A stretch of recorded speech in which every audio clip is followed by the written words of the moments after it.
He thought he was being sent away forever, but what awaited him was a life-changing surprise he never saw coming.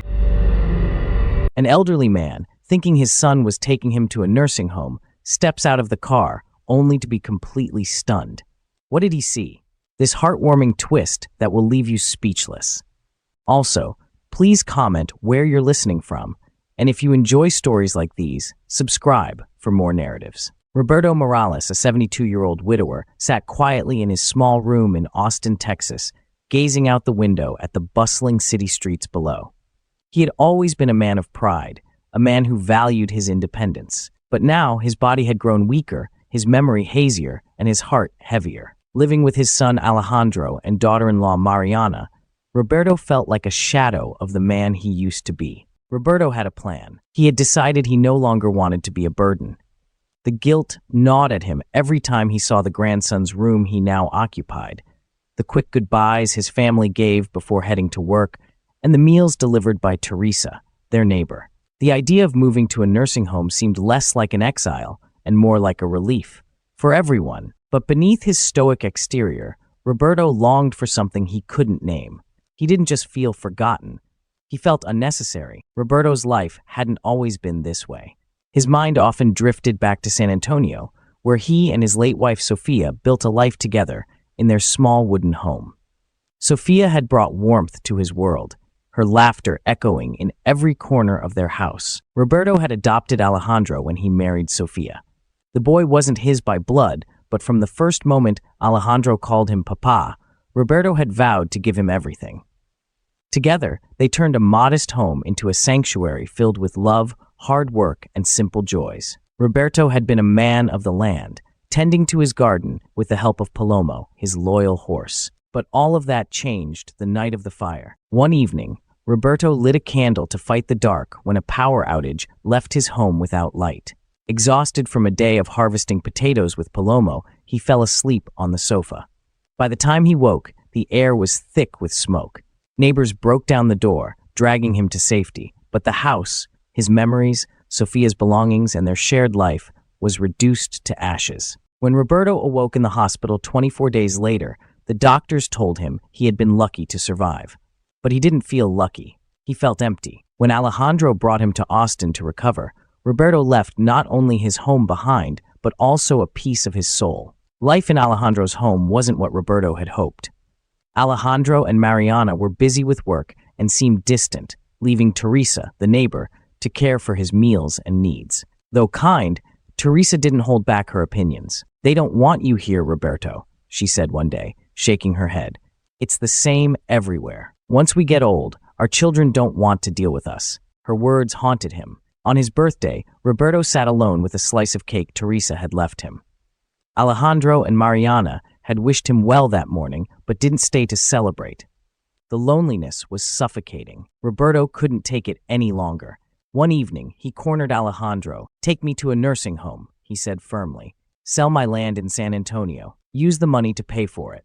I don't want to be a burden to you or Mariana anymore." "Papa, not now," Alejandro replied with a sigh. "We'll talk about it later. I've had a long day." Roberto's frustration boiled over.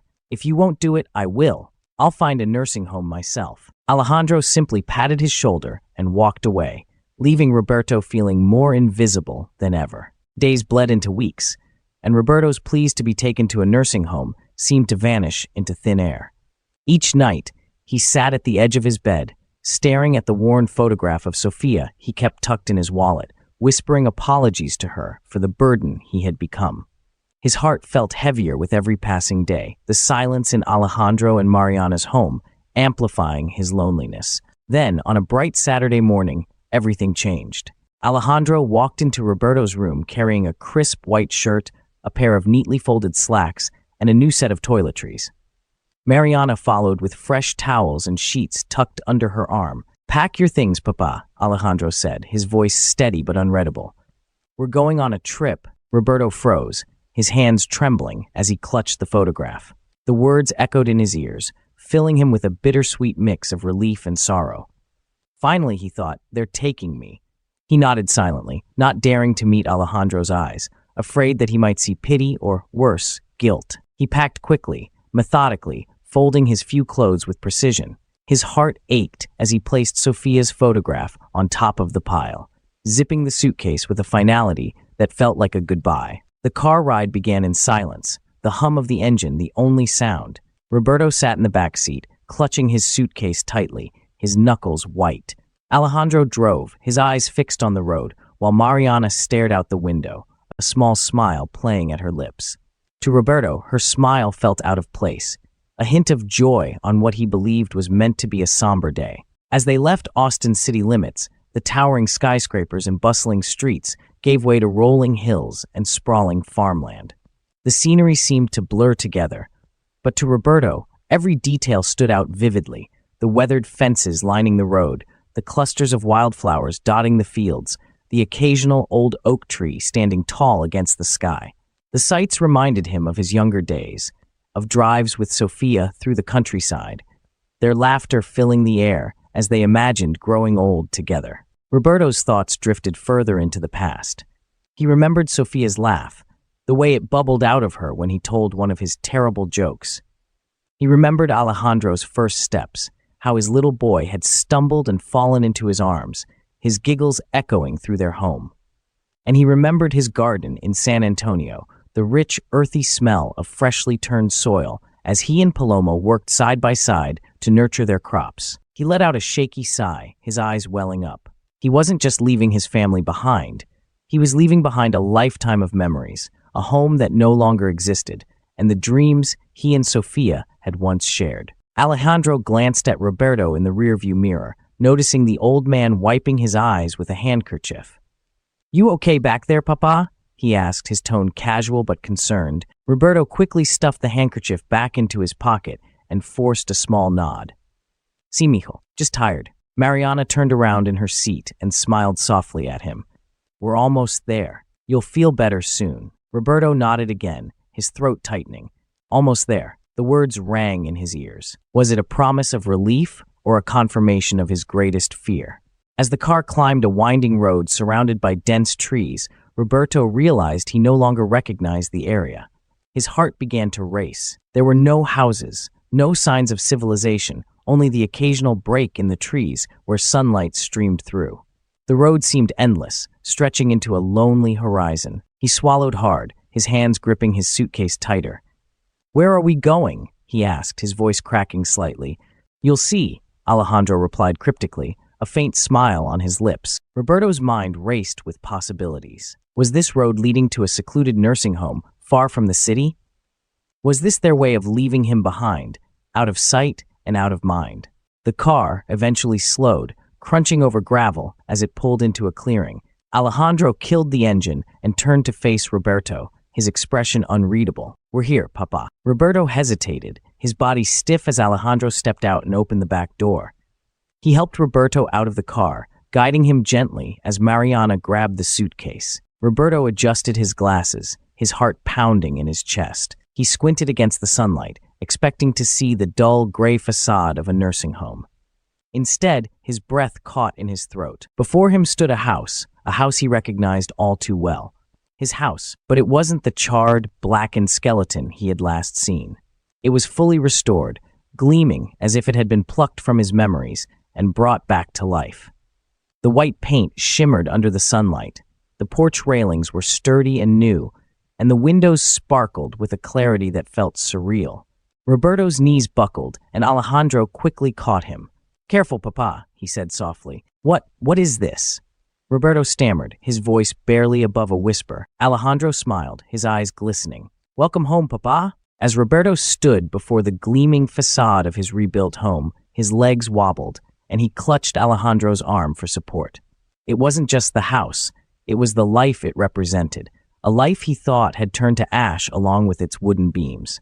He blinked rapidly, trying to convince himself this wasn't a dream. "Come inside, Papa," Alejandro said gently, leading him toward the porch. Mariana followed, carrying his suitcase. Roberto hesitated for a moment, his fingers brushing over the smooth, freshly painted railing. The smell of pine and varnish filled the air. Each step onto the porch felt surreal, like stepping into a memory that had been resurrected. The front door creaked open, revealing the interior. Roberto gasped. The layout was familiar. yet everything felt new. Polished wood floors, walls painted in soft, warm tones, and furniture that echoed the cozy charm he and Sophia had once created together. On the mantel above the fireplace, a single framed photograph caught his eye, a picture of him and Sophia on their wedding day, their smiles frozen in time. How? Roberto's voice broke as he turned to Alejandro. Alejandro gestured for him to sit in his old armchair, restored and reupholstered with the same fabric Sophia had once chosen. "Papa, we never planned to send you to a nursing home," he began, his voice thick with emotion. "We knew how much this house meant to you. So when it burned down, we made it our mission to rebuild it. We couldn't tell you because, well, we wanted it to be a surprise." Mariana chimed in, her hand resting on Roberto's shoulder. "We used the land you loved so much as the foundation for something new. The neighbors chipped in too. Everyone wanted to help." Alejandro reached into a drawer and pulled out a worn envelope. "Do you remember those papers you signed months ago?" Roberto nodded, his brow furrowing. "You said it was to sell the land." Alejandro shook his head, a small smile playing on his lips. "No, Papa, they were construction permits. We needed your approval to start rebuilding. Every nail, every beam, it's all for you." Roberto's eyes filled with tears, his breath hitching. "I thought I had lost everything. Sophia, this house, everything." Alejandro handed him a thick photo album, its edges slightly singed but intact. "Not everything, Papa. Look." Roberto's hands trembled as he opened the album. Inside were photographs that had survived the fire. Pictures of him and Sophia dancing at their anniversary, Alejandro as a baby taking his first steps, and Sophia planting flowers in the garden. The pages smelled faintly of smoke, but the images were vivid, bursting with life. Roberto traced his fingers over a photograph of Sophia holding a basket of freshly picked vegetables, her smile radiant. "She loved that garden," he murmured, tears spilling onto the page. Just as he thought his heart couldn't take any more, a familiar sound reached his ears.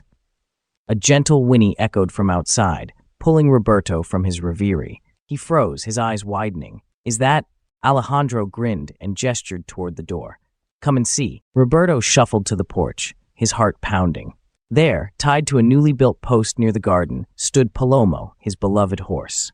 The old stallion's coat gleamed in the sunlight, his mane freshly brushed. Roberto's breath caught in his throat as Palomo let out another whinny and stomped the ground, as if calling out to him. Roberto exclaimed, tears now flowing freely. He hurried down the steps as fast as his legs could carry him.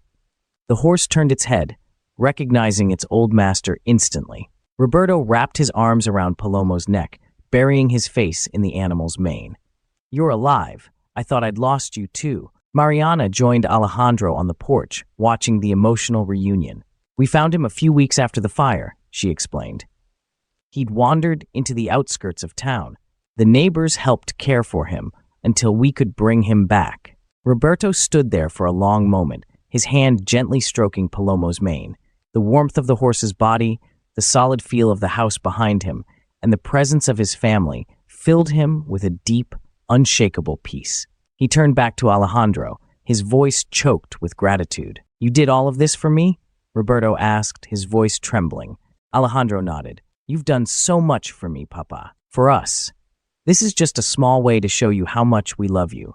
Roberto shook his head, overcome. "This isn't small, Mijo. This is everything." That evening, as the sun dipped below the horizon, painting the sky with hues of orange and pink, Roberto sat on the porch with Alejandro and Mariana. Palomo grazed peacefully in the yard, and the distant sound of crickets filled the air. Roberto clutched the photo album to his chest, a smile playing on his lips. For the first time in years, he felt whole. His heart, once heavy with loss and loneliness, was now brimming with joy. The home he thought he'd lost forever had been returned to him, not just in bricks and wood, but in love, effort, and family. "I was wrong," Roberto said softly, breaking the silence. "I thought I was a burden, but you've shown me that I'm anything but." Alejandro reached over and clasped his father's hand.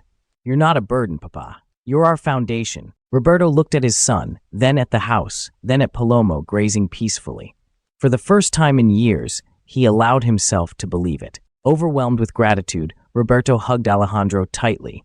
"I'm so sorry, Mijo," he said. "I doubted you and thought you didn't care." Alejandro shook his head. "You've never been a burden, Papa. We just wanted to give you the home you loved. You deserve it." That evening, Roberto unpacked in his rebuilt home, his heart full for the first time in years. As the sun dipped below the horizon, casting a golden glow over the newly rebuilt house, Roberto found himself standing in the middle of the living room, his eyes darting from corner to corner. Every detail, every plank, every photograph on the wall spoke of love, dedication, and a son's unwavering commitment to his father. Alejandro stood beside him, a quiet smile on his face. Mariana had excused herself to prepare dinner, leaving the two men alone in the space that held decades of memories. Roberto's throat tightened. He turned to Alejandro, his voice trembling. "Mijo, I don't know what to say. I doubted you. I thought you didn't care, that you wanted to get rid of me." Alejandro's eyes softened, and he stepped forward, placing a firm yet gentle hand on his father's shoulder. "Papa, you've never been a burden. Not once. Everything we did, all the late nights, all the weekends spent building this house, it was all because we love you. Because you deserve to be happy." The sincerity in Alejandro's voice was like a balm to Roberto's wounded spirit. Overcome with emotion, Roberto pulled his son into a tight hug. He held on, as if letting go would undo everything, as if this embrace could convey the gratitude he couldn't put into words. "I'm so sorry," Roberto whispered, his voice muffled against Alejandro's shoulder. "I let my fears and loneliness blind me. I should have trusted you." Alejandro pulled back just enough to look his father in the eye. "You've done so much for me, Papa. You raised me, loved me, and gave me a life I never would have had without you. This is the least I could do for you." The moment lingered, heavy with unspoken words. Alejandro gestured toward the old armchair near the fireplace, the very chair Roberto had spent countless evenings in, reading or simply gazing at the stars through the window. "Come sit, Papa. There's more." Roberto sat down, his fingers brushing over the armrests. The chair had been reupholstered, but it still carried the same comfort, the same familiarity. Alejandro knelt beside him and reached into his pocket, pulling out a small, leather-bound book. "This," Alejandro began, handing it to Roberto, "is a journal Sophia kept. I found it while sorting through some of the things we managed to save after the fire." Roberto's hands trembled as he opened the journal. The pages were yellowed but intact, filled with Sophia's neat handwriting. As he read, her words seemed to leap off the page, wrapping around him like a warm embrace. She had written about their life together, her love for him, and her dreams for their family. "She wanted this house to always feel like home," Alejandro said quietly. "I thought you should have this, so her voice can always be with you." Roberto's vision blurred as tears filled his eyes. "Thank you," he choked out. This means everything to me." Later that evening, after dinner, Roberto began unpacking his belongings. Alejandro and Mariana had left him to settle in, promising to return the next day with supplies to help him get started with his garden. As Roberto opened his suitcase, he felt a strange sense of peace wash over him. He pulled out his old photo frames, placing them carefully on the mantel. A picture of Sophia smiling in their garden took center stage, her presence anchoring the room. Next, he arranged small keepsakes, a carved wooden bird Sophia had once gifted him, a brass key from the original house, and a clock that had been in the family for decades. Each item carried a story, a memory that was now intertwined with this new chapter of his life. As Roberto continued unpacking, he came across a small box at the bottom of his suitcase. Inside was an envelope addressed to Alejandro. It was a letter he had written weeks ago during one of his loneliest nights in Austin. In it, he had apologized for being a burden and asked Alejandro to forgive him for the trouble he had caused. Roberto held the letter in his hands for a long moment before tearing it into pieces. "No more doubts," he said to himself softly. "Alejandro has shown me that love doesn't count burdens, it only counts blessings." Before turning in for the night, Roberto stepped out onto the porch. The air was cool and fresh, carrying the faint scent of earth and wildflowers. Palomo stood grazing nearby, lifting his head as Roberto approached. He ran his hand along the horse's mane, speaking to him as if they'd never been apart. "We're home, Palomo," Roberto said with a smile, "and it's better than I could have ever imagined." The stars twinkled above, their light mirrored in the glistening windows of the house. For the first time in years, Roberto felt truly at peace. He had thought he had lost everything, his wife, his home, his purpose. But tonight, he realized he had gained something even greater: the knowledge that he was loved, deeply and unconditionally. As he walked back inside and closed the door behind him, he paused for a moment, listening to the silence of the house. It wasn't the silence of loneliness. It was the silence of belonging. The weekends became a time of joy as Alejandro and Mariana visited regularly. Roberto tended to his garden and cared for Palomo, rediscovering the peace he had thought was lost forever. While some elderly parents are abandoned or sent to nursing homes, love and understanding can create miracles. Alejandro may not have been Roberto's biological son, but the bond they shared was unbreakable, a testament to the power of family. What do you think of Alejandro's decision to rebuild his father's home instead of sending him to a nursing home? Would you have done the same or handled it differently? Share your thoughts in the comments below. I'd love to hear what you think about this touching story. Please like if you enjoyed this story, and we will see you in the next video.